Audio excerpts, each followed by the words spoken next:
Cuando mi padre biológico entró en aquella sala de urgencias cargando a su hija inconsciente en brazos y me vio allí con mi bata blanca, se puso pálido.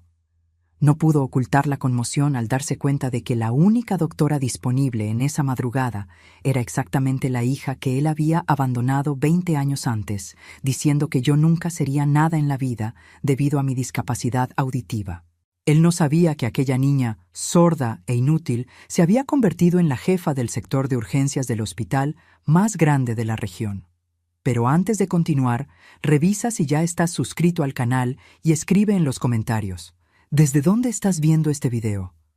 Nos encanta saber hasta dónde están llegando nuestras historias. Mi nombre es Jimena, tengo 43 años, y esta historia que voy a contar todavía me hace temblar cuando la recuerdo. No es fácil revivir ciertas memorias, pero necesito compartir esto porque tal vez ayude a alguien que esté pasando por algo similar. Nací con pérdida auditiva severa bilateral. Mis padres lo descubrieron cuando yo tenía cerca de 6 meses y notaron que no reaccionaba a los sonidos normales a los que los bebés suelen reaccionar. Me llevaron a varios especialistas hasta que llegó el diagnóstico. Tenía una pérdida auditiva de aproximadamente el 80% en ambos oídos. Con aparatos auditivos potentes y mucha terapia de lenguaje, lograría desarrollar el habla y tener una vida relativamente normal, pero siempre sería una batalla. Mi madre, Rocío, era maestra de literatura en una escuela pública. Nunca tuvo mucho dinero, pero tenía algo mucho más valioso: determinación.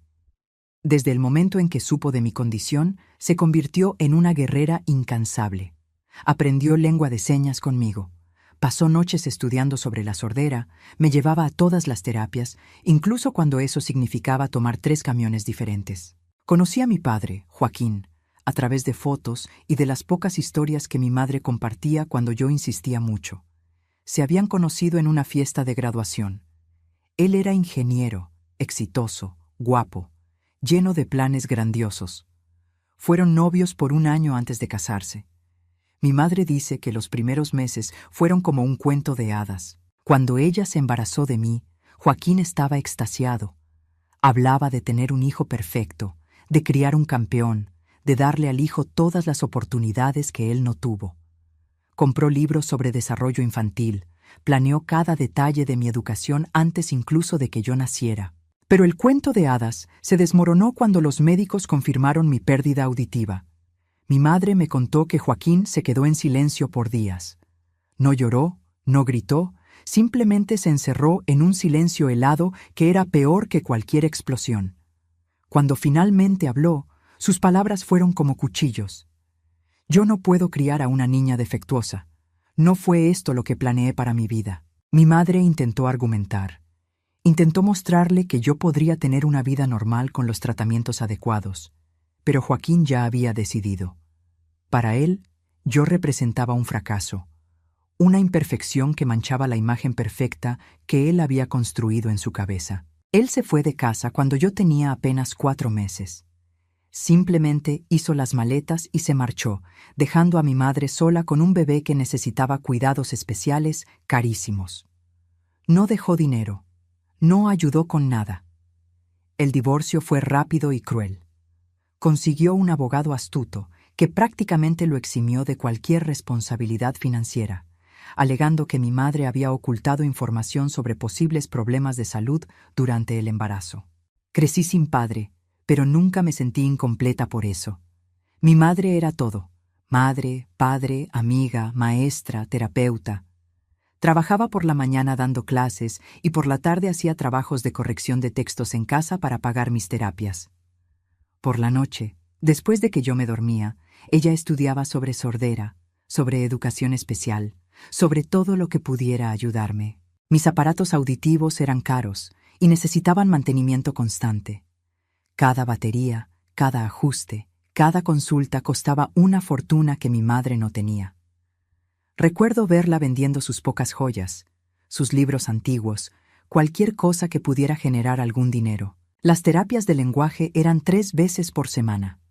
Yo las odiaba al principio. Era cansado, frustrante, doloroso a veces. Tenía que repetir sonidos indefinidamente. entrenar mi lengua y mis labios en posiciones extrañas, aprender a sentir vibraciones para compensar lo que no escuchaba. Pero mi madre nunca me dejó rendirme. Ella se sentaba a mi lado en cada sesión, anotaba todo, practicaba conmigo en casa. En la escuela, fui matriculada en un grupo regular. Mi madre luchó mucho por eso. Muchos directores decían que yo debería ir a una escuela de educación especial, pero ella insistió en que yo era capaz de seguir el ritmo de los grupos normales con los apoyos adecuados. Y ella tenía razón. Aprendí a leer los labios desde muy temprano. Me volví especialista en observar expresiones faciales, lenguaje corporal, cualquier pista visual que me ayudara a entender lo que estaba pasando a mi alrededor. Desarrollé una memoria visual increíble por necesidad. Si veía algo escrito, lo grababa instantáneamente. Pero no todo era fácil. Los niños podían ser crueles. Recuerdo a niños imitando mi forma de hablar, que tenía ese tono característico de quien no escucha perfectamente sus propios sonidos. Recuerdo a niñas susurrando sobre mí, sabiendo que yo no lograría escuchar. Recuerdo fiestas de cumpleaños a las que no era invitada porque los padres de los otros niños pensaban que yo sería un problema. Cada rechazo dolía, pero mi madre siempre estaba ahí para recordarme mi valor.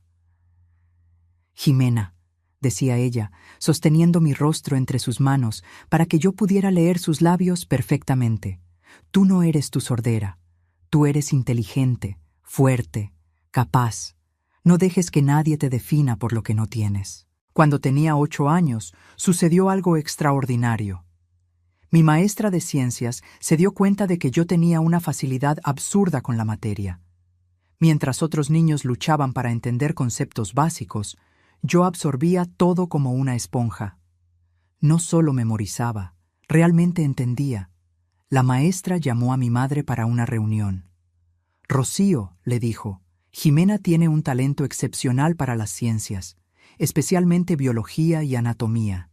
Ella necesita desafíos mayores». Fue entonces que comenzaron a darme materiales más avanzados. Libros de biología de preparatoria cuando yo todavía estaba en 4º de primaria. Documentales sobre el cuerpo humano. Revistas científicas adaptadas para niños. Yo devoraba todo. Descubrí que tenía una memoria fotográfica para diagramas e ilustraciones médicas. Podía mirar una imagen del sistema circulatorio una vez y dibujarla de memoria después, con cada vena y arteria en el lugar correcto. Me fascinaba cómo funcionaba el cuerpo humano, cómo cada parte tenía un propósito, cómo todo estaba conectado. Fue a los 10 años que decidí que sería doctora. Anuncié eso a mi madre una tarde de domingo, mientras leíamos juntas un libro sobre el corazón humano.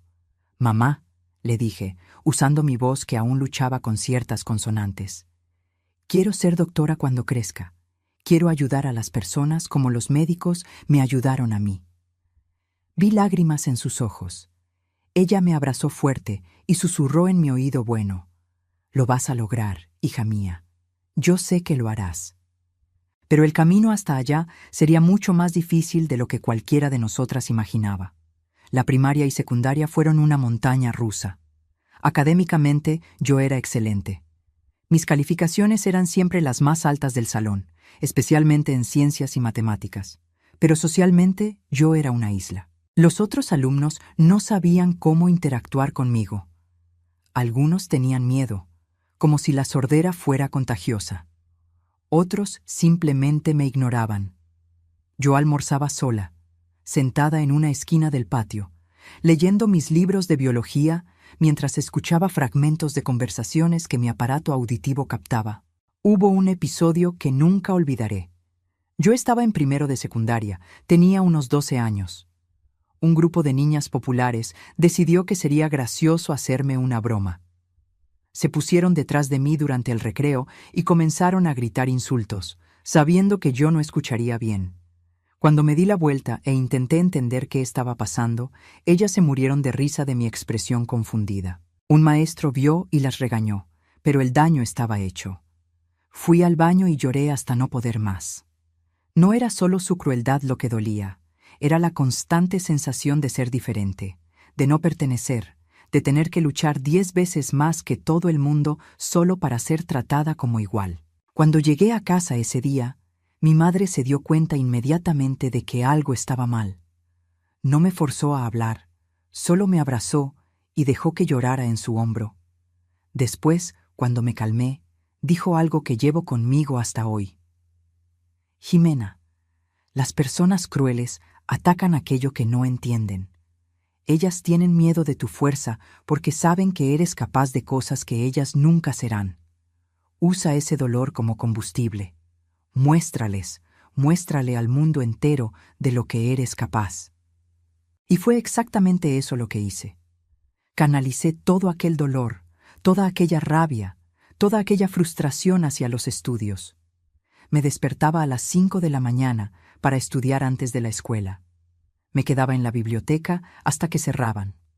Los fines de semana, mientras otros niños jugaban, yo estaba inclinada sobre libros de química orgánica y anatomía avanzada. Mi madre continuaba trabajando sin parar para pagar todo lo que yo necesitaba. Los aparatos auditivos necesitaban ser cambiados cada pocos años porque la tecnología evolucionaba y mi audición continuaba empeorando gradualmente. Cada par costaba el equivalente a 3 meses de su sueldo. Recuerdo una noche, debía tener unos 13 años, me desperté para tomar agua y vi luz en la cocina. Encontré a mi madre sentada a la mesa, rodeada de cuentas, con la cabeza entre las manos. Estaba llorando silenciosamente. Me quedé parada en la puerta, sin saber qué hacer. Entonces ella notó mi presencia y rápidamente se secó las lágrimas, intentando sonreír. Pero yo lo había visto. Había visto el peso que ella cargaba sola. «Mamá», le dije, sentándome a su lado, «podemos renunciar a los aparatos nuevos. Yo me las arreglo con estos». Ella me miró con una expresión feroz. «Jamás. Tú vas a tener todo lo que necesitas para realizar tus sueños. Yo encontraré la manera». Y la encontró. Comenzó a dar clases particulares por la noche, después de que yo me dormía. Vendía pasteles y dulces a los vecinos los fines de semana. Aceptaba cualquier trabajo extra que apareciera. Ella se mataba trabajando para que yo pudiera tener una oportunidad. En la preparatoria, las cosas comenzaron a cambiar. No es que los alumnos se hubieran vuelto más amables, pero yo había desarrollado una piel gruesa. Aprendí a ignorar comentarios malintencionados, a enfocarme en lo que realmente importaba. Y lo que importaba era entrar a una buena universidad y convertirme en doctora. Mis maestros quedaron impresionados con mi dedicación. La maestra de biología me llevó a participar en olimpiadas científicas. Gané medalla de oro en la Olimpiada Estatal de Biología cuando estaba en segundo año. Fue la primera vez que me sentí verdaderamente reconocida por mi mérito, no definida por mi discapacidad. Comencé a investigar sobre medicina y sordera. Descubrí que existían muy pocos médicos sordos en el país. La mayoría de las personas creía que era imposible ejercer medicina con una discapacidad auditiva severa. Decían que yo no lograría usar un estetoscopio, no escucharía a los pacientes, no lograría trabajar en urgencias. Cada imposible que escuchaba solo me motivaba más. Comencé a investigar tecnologías de asistencia, estetoscopios amplificados, sistemas de subtitulado en tiempo real. Si no existía una herramienta que me permitiera hacer algo, yo descubriría cómo crearla. Durante el tercer año de preparatoria, comencé a prepararme específicamente para el examen de admisión de medicina. Era considerado uno de los más difíciles del país. Cientos de candidatos disputando pocas vacantes. La competencia era brutal. Yo estudiaba de 14 a 16 horas por día. Mi rutina era mecánica. Despertaba a las 5, estudiaba hasta las 7, iba a la escuela, regresaba a las 6 de la tarde, estudiaba hasta medianoche. Los fines de semana pasaba el día entero en la biblioteca. Mi madre se preocupaba por mi salud. «Jimena, necesitas descansar», me decía. Pero yo no podía parar.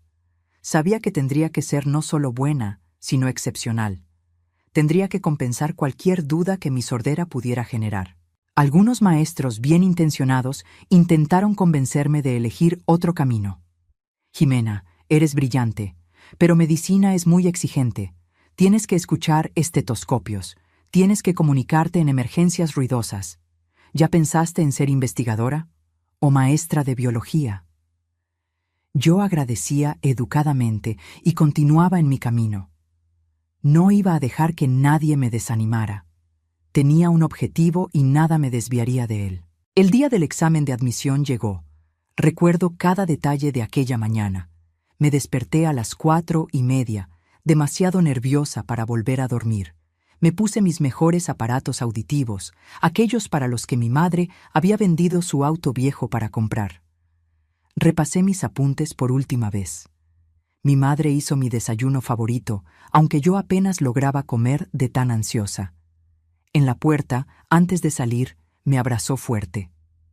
Tú puedes, hija mía. Yo creo en ti. El examen era en 2 días. Primer día, conocimientos generales, español, matemáticas. Segundo día, biología, química, física. Cada pregunta valía oro. No había margen para el error.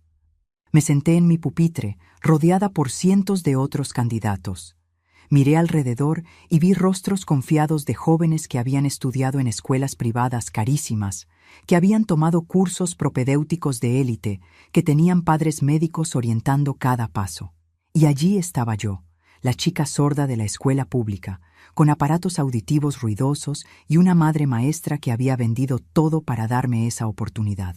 Cuando el supervisor dijo, «Pueden comenzar», respiré hondo y abrí el cuaderno de examen. Todas aquellas horas de estudio, todas aquellas noches en vela, todo aquel sacrificio de mi madre, todo se resumía a este momento. Y yo iba a arrasar en aquel examen. 3 meses después, cuando salieron los resultados, yo estaba en casa ayudando a mi madre a preparar la cena. El sitio web de la universidad publicaría los resultados a las 6:00 p.m. A las 5:50 p.m. ya estaba pegada a la computadora, con mi madre sentada a mi lado, sosteniendo mi mano. Mi corazón latía tan fuerte que lo sentía en las sienes. Cada segundo parecía una eternidad. Cuando el reloj marcó las 6:00 p.m., actualicé la página con manos temblorosas. El sitio estaba lento con tantas personas accediendo al mismo tiempo. Entonces lo vi. 5º lugar. Jimena López Castillo. 5º lugar general entre más de 3,000 candidatos. 5º lugar en medicina. No logré moverme. Me quedé mirando la pantalla, leyendo y releyendo mi nombre, como si fuera a desaparecer si parpadeaba. Mi madre gritó a mi lado, me sacudió, estaba llorando y riendo al mismo tiempo. «¡Lo lograste! ¡Dios mío, lo lograste!». Caí al suelo y lloré. Lloré por todas las veces que me dijeron que era imposible. Lloré por todas las noches que mi madre pasó despierta trabajando. Lloré por los aparatos auditivos caros, por las terapias interminables, por los rechazos, por las dudas. Lloré de alivio, de alegría, de gratitud. Mi madre se arrodilló a mi lado y me abrazó. «Yo siempre lo supe», susurró. «Siempre supe que eras especial». La noticia se esparció rápidamente. La chica sorda que entró a medicina en 5º lugar se volvió tema en la escuela, en el barrio. Algunos maestros lloraron cuando se enteraron. La directora me llamó para hacer un anuncio oficial y me abrazó frente a todos los alumnos. Pero no todo fue color de rosa. Cuando comencé la facultad de medicina, me di cuenta rápidamente de que pasar el examen de admisión era solo el primer obstáculo. El verdadero desafío estaba comenzando. El primer día de clases, entré en aquel auditorio inmenso y me sentí minúscula. Había unos 120 alumnos en mi generación. La mayoría venía de familias ricas, había estudiado en escuelas internacionales, hablaba 3 idiomas, y allí estaba yo, con mis aparatos auditivos y mi acento de quien no escucha perfectamente. Me senté en la primera fila, como siempre hacía. Necesitaba estar cerca del profesor para poder leer los labios y captar lo máximo posible con mis aparatos. Algunos compañeros me miraron con curiosidad, otros con desconfianza. Durante la primera clase de anatomía, el profesor habló rápidamente mientras mostraba diapositivas. Yo me esforzaba por seguir el ritmo, pero cuando él se volteaba hacia el pizarrón o caminaba por el salón, perdía pedazos de la explicación. Mi ansiedad aumentaba a cada minuto. A la salida, una compañera se acercó. Tenía el cabello rubio y largo y una sonrisa genuina. «Hola, soy Fernanda. Me di cuenta de que estabas teniendo dificultades para seguir la clase. ¿Quieres que formemos un grupo de estudio? Puedo pasarte mis apuntes». Fue el primer acto de gentileza genuina que recibí de un compañero en mucho tiempo. Fernanda se convirtió en mi mejor amiga en los años siguientes. Ella me ayudaba a llenar los vacíos de las clases. Me avisaba cuando los profesores hacían anuncios importantes. Peleaba con quien hacía comentarios malintencionados sobre mí. Porque, sí, había muchos comentarios malintencionados. Algunos profesores dejaban claro que dudaban de mi capacidad. «¿Cómo vas a auscultar a un paciente sin escuchar bien?», preguntó uno de ellos frente a toda la clase. «¿Cómo vas a trabajar en una sala de urgencias?». Me tragué el llanto y respondí: «Voy a encontrar una manera. Siempre la he encontrado». Y de verdad la encontré. Descubrí estetoscopios amplificados que funcionaban con mis aparatos. Aprendí a compensar usando otros sentidos. Observaba la respiración del paciente visualmente. Tocaba el pecho para sentir vibraciones. Ponía atención en cada detalle visual que pudiera darme pistas sobre el estado de salud de alguien. En las clases prácticas, yo era siempre la más lenta. Me tomaba el doble de tiempo que los otros estudiantes para completar los procedimientos porque necesitaba concentrarme mucho más. Algunos compañeros ponían los ojos en blanco cuando les tocaba hacer equipo conmigo. Algunos profesores suspiraban impacientes. Pero yo no me rendía. Llegaba más temprano, me quedaba hasta más tarde, practicaba sola. Si necesitaba hacer algo 10 veces para aprender, mientras otros aprendían en 2, yo lo hacía 20 veces. No había atajos para mí. Durante el segundo año, comencé las prácticas en el hospital escuela. Fue aterrador. Pacientes de verdad, con problemas de verdad, confiando en estudiantes de medicina para ayudarlos.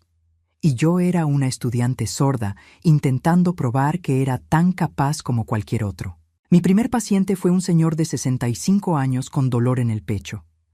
Mis manos temblaban mientras me colocaba el estetoscopio e intentaba auscultar su corazón.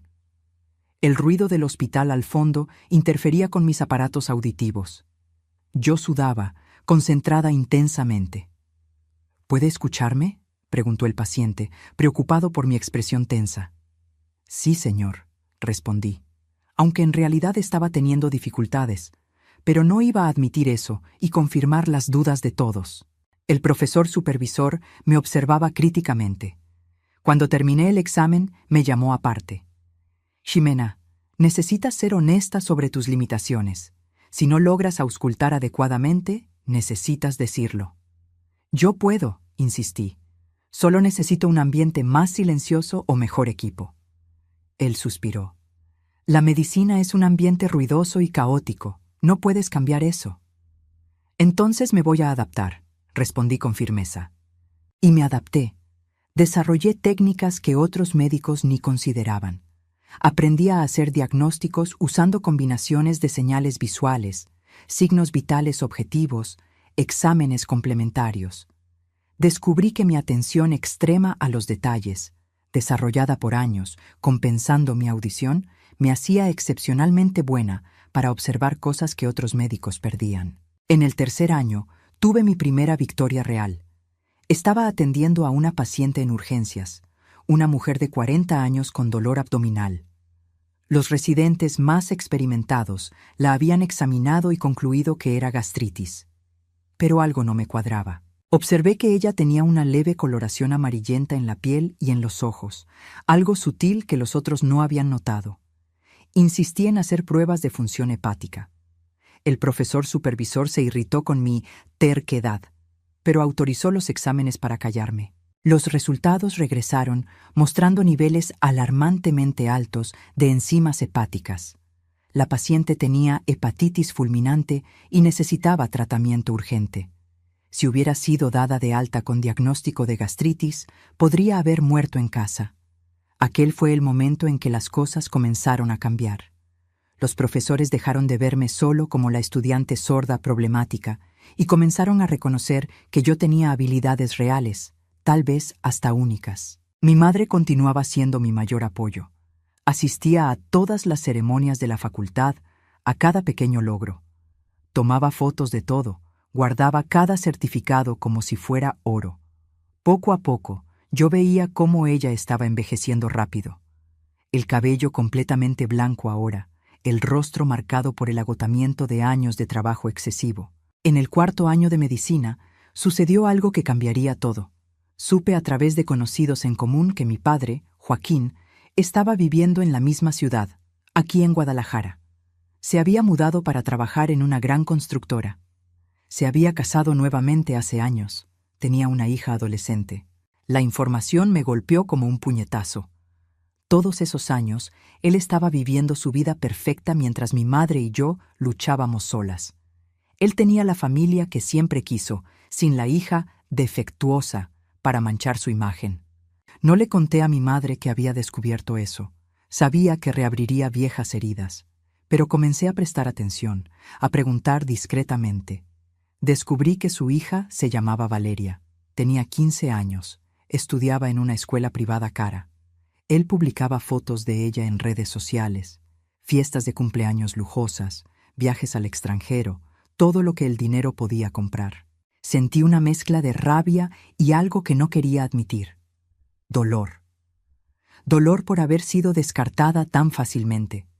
Dolor por ver que él era capaz de ser un padre amoroso, solo que no para mí. Pero canalicé esos sentimientos hacia donde siempre canalizaba todo, los estudios. Estaba destacando cada vez más en la facultad. En el 5º año, fui elegida para participar en un programa de investigación sobre diagnósticos diferenciales en urgencias. Mi trabajo sobre cómo los déficits sensoriales podían llevar a enfoques diagnósticos más completos fue presentado en un congreso nacional. Fue en esa época que decidí especializarme en medicina de urgencias. Todo el mundo creía que era una locura. Jimena, urgencias es caótico, ruidoso, exige comunicación rápida. ¿Por qué no eliges algo más tranquilo como dermatología o radiología? Pero era exactamente por eso que yo quería urgencias. Quería probar que podía lidiar con la situación más desafiante, más impredecible. Quería mostrar que la sordera no era sinónimo de incapacidad. Durante mi internado en urgencias, enfrenté algunos de los momentos más difíciles y más gratificantes de mi vida.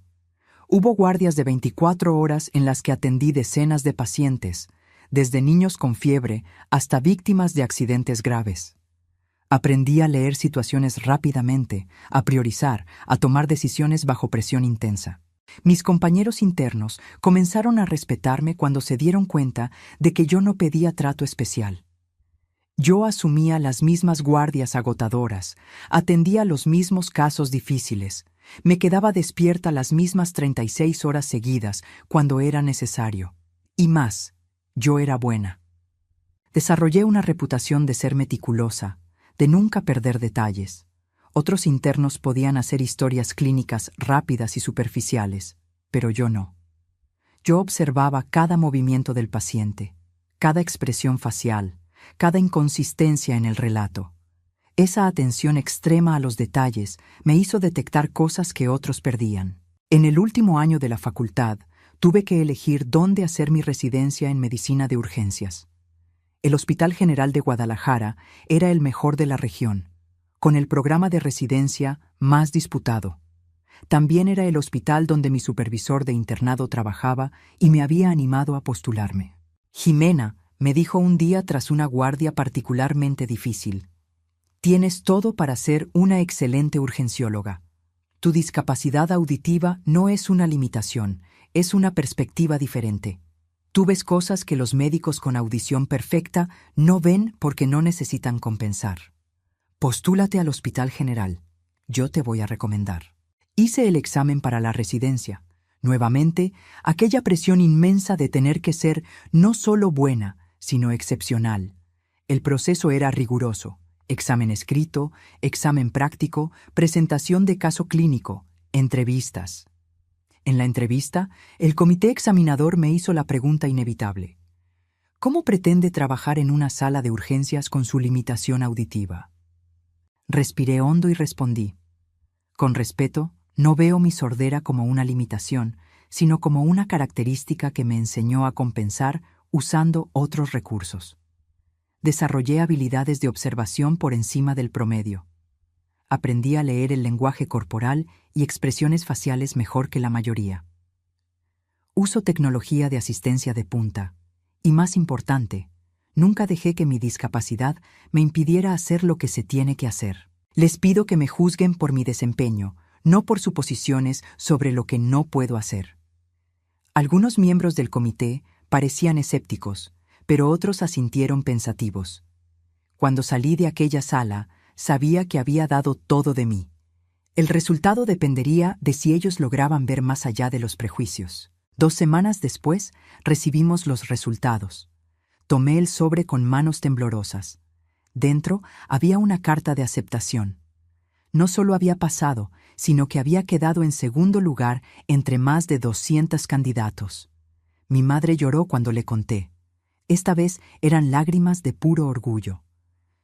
Mi niña va a ser doctora de urgencias en el mejor hospital de la región, dijo ella, abrazándome. Siempre supe que llegarías lejos. Comencé mi residencia en el Hospital General con 26 años. Era 2009. Los primeros meses fueron brutales. La residencia en urgencias es notoriamente exhaustiva, pero para mí era aún más desafiante porque estaba constantemente probando mi valor. Algunos residentes mayores me ponían a prueba a propósito. Me daban los casos más difíciles, me ponían en las situaciones más estresantes para ver si me quebraba. Pero yo había pasado la vida entera siendo puesta a prueba. Eso no era nada nuevo. Atendí traumas severos, paros cardíacos, sobredosis, intentos de suicidio, accidentes automovilísticos brutales. Vi personas morir a pesar de mis mejores esfuerzos. Salvé vidas que todo el mundo creía perdidas. Aprendí que la medicina de urgencias es una batalla constante contra el caos y el tiempo, y aprendí que yo era buena en eso, muy buena. En el segundo año de residencia, sucedió algo que pondría a prueba todo lo que había construido. Una noche, durante una guardia particularmente intensa, llegó una adolescente en crisis convulsiva. Tenía unos 15 años, estaba teniendo convulsiones repetidas, un cuadro grave llamado status epilepticus que podía causar daño cerebral permanente o la muerte si no se controlaba rápidamente. El equipo se movilizó inmediatamente. Yo estaba liderando la reanimación porque era la residente con más experiencia en la guardia en ese momento. Aplicamos los medicamentos del protocolo, pero las convulsiones no paraban. La presión arterial de la chica estaba cayendo, la saturación de oxígeno también. Fue entonces que noté algo. Entre las convulsiones, durante los breves momentos en que ella quedaba consciente, sus ojos se movían de una manera específica. Un nistagmo horizontal que no era típico de epilepsia común. Algo me decía que no era solo epilepsia. Necesitamos hacer una tomografía ahora, dije, y quiero pruebas de función hepática y toxicológico completo. El neurólogo de guardia cuestionó. El protocolo para status epilepticus no incluye tomografía inmediata. Primero controlamos las convulsiones. Lo sé, insistí, pero algo no cuadra. El patrón no es típico. Él puso los ojos en blanco, pero autorizó, probablemente solo para callarme. La chica fue intubada y llevada a tomografía. Mientras tanto, los análisis de sangre regresaron mostrando niveles hepáticos alterados y presencia de salicilatos en niveles tóxicos. La tomografía mostró edema cerebral difuso. Cerré el diagnóstico. Intoxicación por aspirina causando encefalopatía y convulsiones. No era epilepsia primaria. Era una urgencia toxicológica que exigía un tratamiento completamente diferente. Cambiamos inmediatamente el enfoque. Bicarbonato intravenoso para alcalinizar la sangre, hemodiálisis para remover el salicilato. Fue una noche intensa de lucha, pero la chica sobrevivió sin secuelas neurológicas. Después descubrimos que ella había hecho un intento de suicidio ingiriendo una cantidad enorme de aspirina. Si hubiéramos tratado solo como epilepsia, ella habría muerto. El neurólogo vino a buscarme al día siguiente. «Le salvaste la vida», dijo simplemente. «¿Cómo viste lo que yo no vi?» Puse atención, respondí, en los detalles que no parecían encajar. Aquel caso cambió cómo el equipo me veía. Dejé de ser la residente sorda que necesitaba probar su valor y me convertí simplemente en una buena doctora en quien las personas confiaban.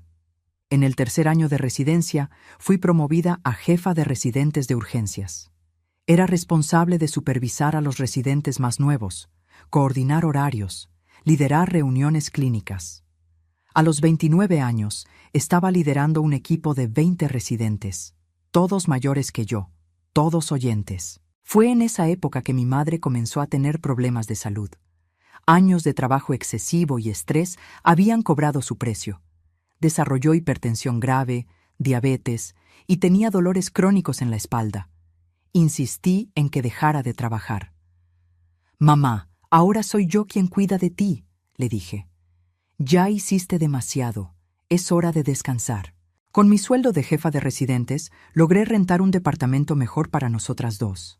Nada lujoso, pero cómodo y seguro. Mi madre finalmente podía jubilarse y cuidar de su propia salud. Verla descansando, sin la preocupación constante de cómo pagar las cuentas, fue una de las mayores recompensas de mi vida. Todas aquellas madrugadas estudiando, todas aquellas guardias exhaustivas, todo valía la pena para poder retribuir un poco de lo que ella había hecho por mí. Cuando terminé mi residencia, fui contratada inmediatamente como médico adscrito en el Hospital General. A los 30 años, yo era oficialmente una urgencióloga graduada. 3 años después, fui promovida a coordinadora del turno nocturno de urgencias. Mi vida profesional estaba en la cima. Tenía un equipo que me respetaba, pacientes que confiaban en mí, colegas que me admiraban. Había publicado varios artículos sobre diagnósticos diferenciales y sobre cómo los médicos con discapacidades podían usar estrategias compensatorias para ser altamente eficaces. Me había convertido en una referencia. Facultades de medicina me invitaban a dar conferencias. Estudiantes con discapacidades me buscaban pidiendo orientación. Había logrado no solo probar que era posible, sino también abrir camino para otros. Fue en una de esas conferencias que una estudiante de medicina se acercó a mí al final. Tenía pérdida auditiva moderada y estaba siendo desanimada por los profesores para seguir adelante. «Dicen que debería elegir una especialidad más tranquila», me contó, con lágrimas en los ojos. Sostuve sus manos y le dije, «No dejes que nadie defina tus límites basado en suposiciones. Yo fui la niña a la que le dijeron que nunca lo lograría. Hoy coordino el área de urgencias del hospital más grande de la región. Si quieres hacer medicina de urgencias, farmacia o cualquier otra cosa, no dejes que tu sordera te detenga. Úsala como motivación». Ella me abrazó llorando. Recordé a mí misma años atrás, insegura, asustada, pero determinada. Y me sentí agradecida por poder ser para ella lo que yo necesitaba haber tenido. Un ejemplo de que era posible. A los 35 años fui promovida a jefa del departamento de urgencias del Hospital General. Era la más joven en ocupar el cargo y la primera persona con discapacidad auditiva severa en una posición de liderazgo tan alta en el hospital. La ceremonia de toma de posesión fue emotiva. Mi madre estaba en la primera fila, radiante. Cuando subí al escenario para dar mi discurso, la miré y recordé todo lo que habíamos pasado juntas. «Cuando nací con sordera severa», comencé. «Los médicos le dijeron a mi madre que yo necesitaría apoyo toda la vida, que tendría limitaciones significativas. Lo que ellos no previeron fue que mi madre no aceptaría esas limitaciones y que yo aprendería que la única discapacidad real es creer que eres menos capaz por ser diferente». El auditorio aplaudió. Continué, sintiendo la emoción apretar mi garganta. «Dedico este cargo a mi madre, que sacrificó todo para darme oportunidades que yo no tendría de otra forma. Y lo dedico a todos los niños con discapacidades que están siendo subestimados ahora. Ustedes son capaces de mucho más de lo que imaginan». Los siguientes años fueron intensos. Como jefa de urgencias, yo era responsable de todo: gestión de equipo, protocolos, compras de equipo, relación con otros departamentos. Trabajaba de 60 a 70 horas por semana, pero me encantaba. Amaba el desafío, la responsabilidad, la capacidad de hacer una diferencia a gran escala. Implementé nuevos protocolos que redujeron significativamente el tiempo de atención. Contraté y entrené médicos jóvenes y talentosos. Hice de nuestra sala de urgencias un modelo de eficiencia. Estaba con 43 años cuando todo esto sucedió en aquella madrugada que cambiaría todo. Era un martes, alrededor de las 3 de la mañana. Las guardias nocturnas eran siempre impredecibles, pero esa noche había sido particularmente tranquila hasta entonces. Yo estaba en el consultorio revisando expedientes cuando escuché la confusión en la recepción. Un hombre gritaba pidiendo auxilio. Incluso con mi audición limitada, la desesperación en la voz era inconfundible. Salí corriendo hacia el área de triage y vi a un hombre mayor cargando a una adolescente inconsciente en brazos. La chica estaba pálida, los labios amoratados, claramente en estado grave. «¡Alguien ayúdeme! Mi hija no está respirando bien», gritaba él. Fue entonces que nuestras miradas se cruzaron. Tomó unos segundos, pero vi el momento exacto en que él me reconoció. Sus ojos se abrieron como platos, su rostro se puso blanco. Era Joaquín, mi padre biológico, y la chica en sus brazos era obviamente Valeria, mi media hermana que yo nunca había conocido. El tiempo pareció detenerse. 20 años de rabia, dolor y abandono convergieron en aquel momento.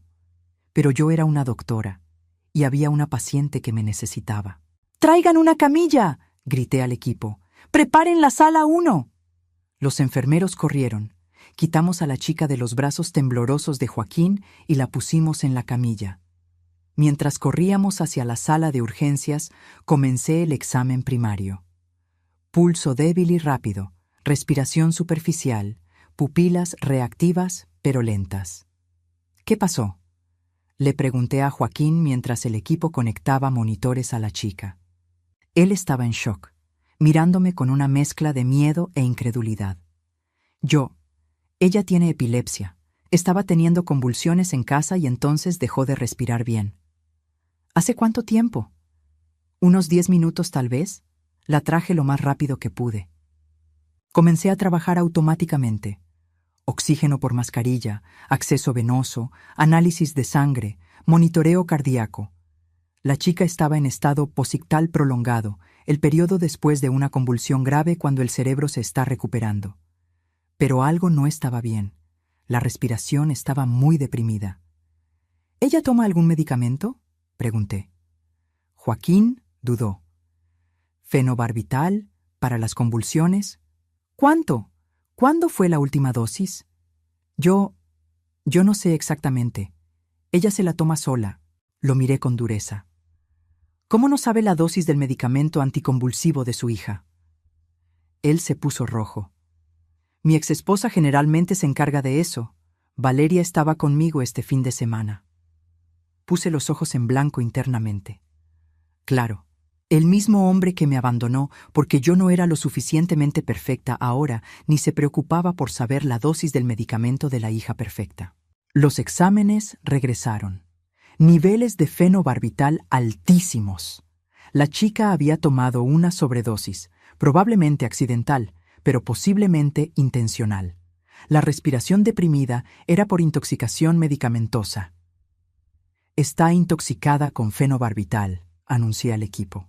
«Necesitamos carbón activado, soporte respiratorio intensivo y tal vez diálisis dependiendo de cómo responda. Llamen a neurología y toxicología». Mientras el equipo trabajaba, salí para hablar con Joaquín. Él estaba en la sala de espera, con el rostro en las manos. Cuando me vio, se levantó. «Jimena», dijo, y había tanto peso en ese nombre. Yo no sabía que trabajabas aquí. ¿Y eso cambiaría algo?, respondí fríamente. «¿Cómo estás? ¿Te convertiste en doctora?» ¿No se dio cuenta por la bata blanca y por el hecho de que estoy salvando la vida de su hija? Él se encogió como si hubiera recibido una bofetada. «Jimena, sé que no tengo derecho a pedirlo, pero por favor, necesitas salvar a Valeria. Ella es todo para mí». La ironía era tan pesada que casi dolía físicamente. «¿A diferencia de mí?», ¿Quiere decir? Me equivoqué, dijo él, y había lágrimas en sus ojos. Me equivoqué mucho. Cuando naciste, entré en pánico. No podía lidiar con la idea de tener una hija con discapacidad. Yo era joven, estúpido, egoísta. Usted era todas esas cosas. Estuve de acuerdo. ¿Y sabe qué es gracioso? Usted me abandonó porque yo no era lo suficientemente perfecta. Y ahora su hija perfecta está luchando por su vida porque tiene epilepsia grave, algo que probablemente es genético, viniendo de su lado de la familia. Él sollozó. Lo sé, créeme. La vida me mostró cuánto estaba equivocado. Cuando Valeria fue diagnosticada con epilepsia a los 6 años, fue como si el universo me estuviera castigando. No se trata de usted, le dije con dureza. Valeria no es un castigo. Ella es una niña que necesita ayuda. Y a diferencia de usted, yo no voy a abandonar a una paciente solo porque tiene un problema que no me gusta. Regresé a la sala de urgencias. Valeria estaba estable, pero aún inconsciente. La toxicóloga había llegado y estuvo de acuerdo con mi evaluación. Comenzamos hemodiálisis de urgencia para acelerar la eliminación del fenobarbital de su sistema. Fueron horas tensas. El equipo trabajó incansablemente. Yo supervisé cada detalle, cada medicamento, cada parámetro vital, no porque ella fuera mi media hermana, apenas la conocía, sino porque era mi trabajo salvar vidas.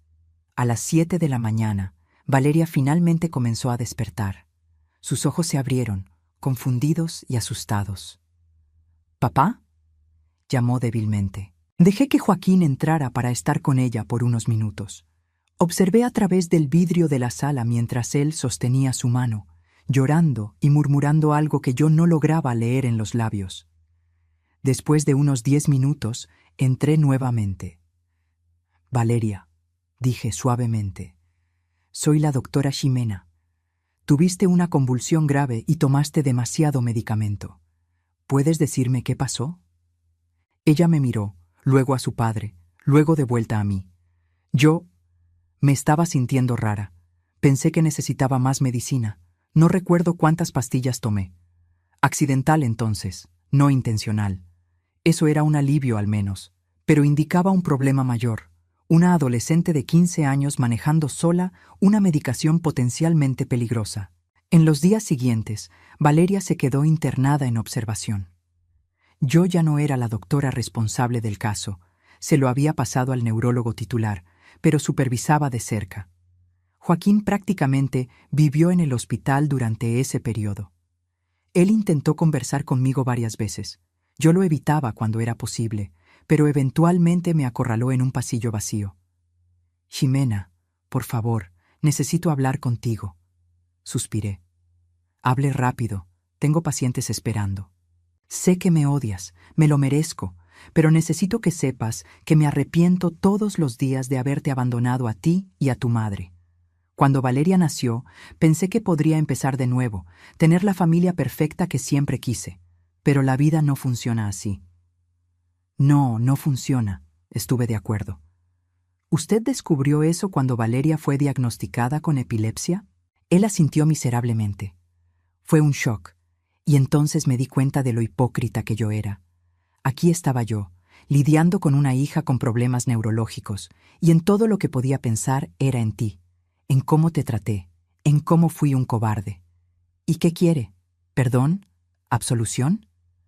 No espero perdón. Solo quiero que sepas que ahora lo veo. Veo cuánto estaba equivocado. Te convertiste en una doctora increíble. Eres la jefa de este departamento.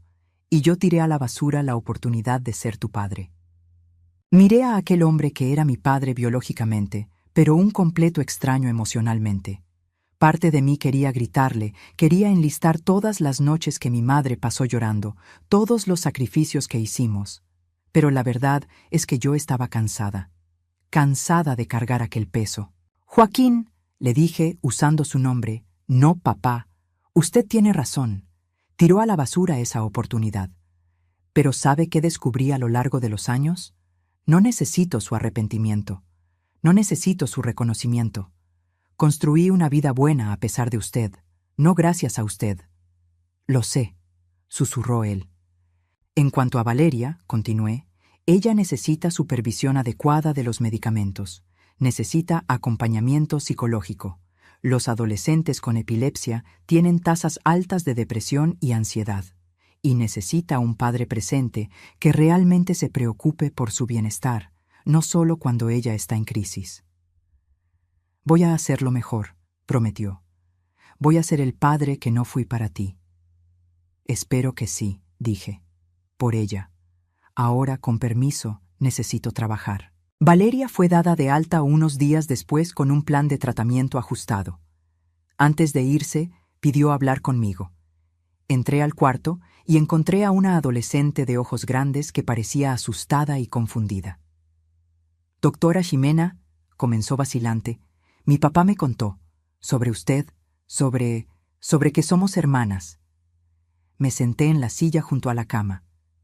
Medias hermanas, técnicamente. ¿Por qué él nunca me contó sobre usted? Esa es una pregunta que deberías hacerle a él. Ella jugó con las sábanas. Dijo que hizo algo terrible, que la abandonó porque usted nació sorda. Es verdad. Lo siento mucho, dijo ella, y había lágrimas genuinas en sus ojos. No es justo. Y ahora usted salvó mi vida incluso después de lo que él hizo. Tomé su mano. Valeria, escucha bien. Lo que pasó entre tu padre y yo es del pasado. Tú no tienes culpa en eso. Eres una chica de 15 años con epilepsia, que es una condición difícil pero totalmente manejable. No dejes que eso te defina, y no cargues la culpa por los errores de tu padre. Ella lloró y me abrazó, y en aquel momento, toda la rabia que yo había guardado por años comenzó a disolverse. No porque Joaquín mereciera perdón, sino porque yo merecía paz. Después de que se fueron, regresé a mi oficina y llamé a mi madre. Mamá, dije cuando contestó, necesito contarte algo. Le conté todo, la aparición de Joaquín, Valeria, las conversaciones tensas. Mi madre se quedó en silencio por un largo tiempo después de que terminé. ¿Cómo te sientes?, preguntó finalmente. No sé, admití. Pasé tanto tiempo imaginando este momento, lo que diría si me lo encontrara, pero ahora que sucedió, solo me siento vacía, indiferente. Eso es bueno, dijo ella suavemente. Significa que lo superaste. Él ya no tiene poder sobre ti. Él me pidió perdón. ¿Y lo perdonaste? Pensé sobre eso. No sé si lo perdoné, pero tampoco lo odio más. Él es irrelevante ahora, un extraño que comparte la mitad de mi ADN. Entonces encontraste algo mejor que el perdón, dijo mi madre. Encontraste la indiferencia y seguiste adelante. Ella tenía razón. Yo había seguido adelante. Había construido una vida extraordinaria, no gracias a Joaquín, sino a pesar de él. Y esa era la mejor venganza posible, vivir bien. En las semanas siguientes, Joaquín intentó mantener contacto. Llamó algunas veces, mandó mensajes, quería reconstruir nuestra relación, conversar sobre el pasado. Respondí educadamente pero firme, no estaba interesada. Valeria me mandó una tarjeta de agradecimiento hermosa, hecha a mano.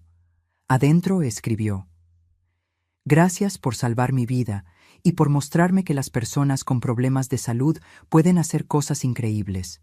Eres mi heroína. Aquello me conmovió más de lo que esperaba. Puse la tarjeta en mi oficina, al lado de mis certificaciones médicas.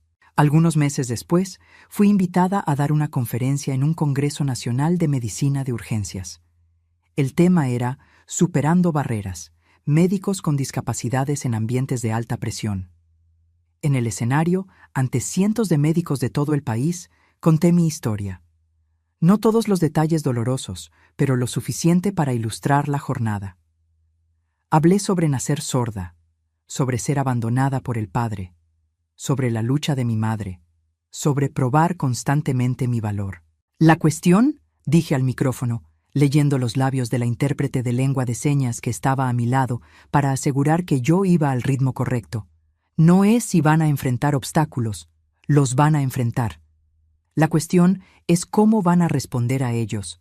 ¿Van a dejar que los definan o van a usarlos como escalones? El auditorio aplaudió.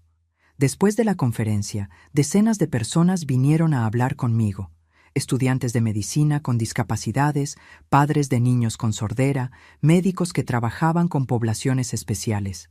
Cada historia me recordaba por qué yo había luchado tanto. Una mujer se acercó, tenía unos 60 años, lágrimas escurriendo por el rostro. «Mi nieta nació sorda», dijo ella. «Sus padres están devastados, no saben qué hacer. ¿Puedo mostrarles su historia? ¿Para que vean que ella puede tener un futuro brillante?» Sostuve sus manos. «Por favor, muéstreselas y dígales que la sordera de su nieta no es una tragedia. Es solo una característica.